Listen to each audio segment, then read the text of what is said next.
mag siasa jatend kwetha manoke od bura Opiyo Wandayi onyiero listi manogol ko jood bura mag Kenya Kwanza ka okoni jari listi mar ji 7 oting'o jood bura mane ni riwruok mar Azimio la Umoja One Kenya Alliance. Wandayi okoni mano nyalo rocho ratiro mar kitwa kaluwore ni twak makamano okunjore odonjre kod duond buche kata riwruoge mag siasa. First, we have seen they have appointed a 7-member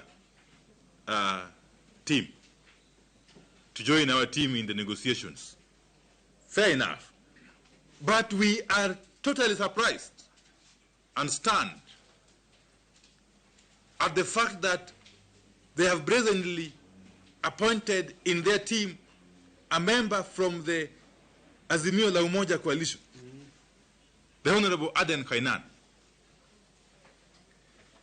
As far as we are concerned, Honorable Aden Kainan is a member of the Jubilee Party,